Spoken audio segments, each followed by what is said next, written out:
Hey gang, back for another mobile movie review. We're going to do the second film in the Marvel Cinematic Universe, the MCU Phase 1, and that is The Incredible Hulk. Also in 2008, like Iron Man.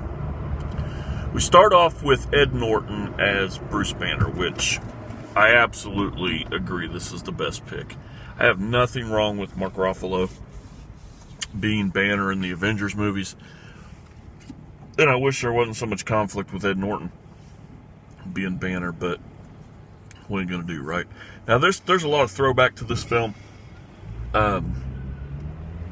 to honor Bill Bixby, who is, is and always will be Bruce Banner, or David Banner, as they called him in the show. We have Tim Roth playing essentially the Abomination, which was really cool to have this first film fighting him. So it's okay. Liv Tyler, absolutely hated as Betty Banner, or Betty Ross, I guess, since they're not married. Jennifer Connelly was hands down a better Betty. She really, really did the part in Ang Lee's version of the Hulk in 2005, I think. The story goes just like the Hulk, just like the Hulk's origin. This is an origin film. It does a pretty good representation of Stan Lee and Jack Kirby's origin of the Hulk back in 63, 62, 63, something like that. We go through the process of, he becomes the Hulk.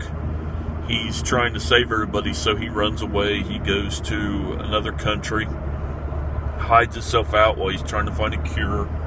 And of course, eventually, shit goes wrong. And if you've read the comic books for any amount of time, you'll know that it's General Ross's fault. He won't leave him the hell alone. He has to bring him in, to arrest him or whatever. Now, some of the great stuff about this, the Hulk looks absolutely magnificent. Now, this is the second version of the Hulk we've seen in films like this. We have Ang Lee's Hulk, which was and then we have this Hulk, which is pretty damn good. And then we get to the Avengers, where it's they've got it. They've got the body down, they've got the color down, they've got the actions down. So hands down, the best Hulk in the Avengers. Now, that being said, this is a really good Hulk. The scene where Blansky, this Tim Roth, decides that he's going to go up against the Hulk as a human. This is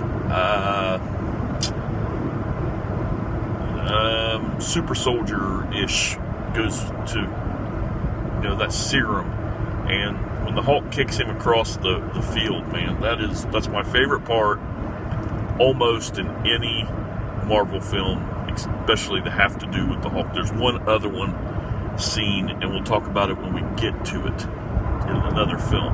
But yeah, if anybody has seen the Hulk or in love with the Hulk like I am, you'll understand why this one gets a pass as far as the MCU's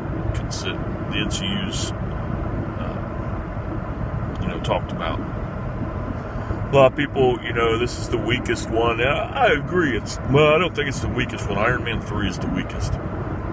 But this one, I think they just kind of went with it. They couldn't go back and do a Hulk film again. So they let this one go, and they just changed banners, which is whatever. Like I said, Ed Norton, fills the embodiment of what Bruce Banner was in the comic books. And he's kind of got that Bill Bixby kind of quality to him. But the storytelling's really good. I gotta say, when Blansky turns into the Abomination and they go at it throughout the city and stuff like that, that's classic Hulk battle. So make sure you watch this if you haven't. Like I said, we're going to go through each movie and its phases of the MCU till we get to Infinity War, April 26th. So stick with me and we'll do another one really soon. I think the next film that comes up is 2010's Iron Man 2. So, until then, game over.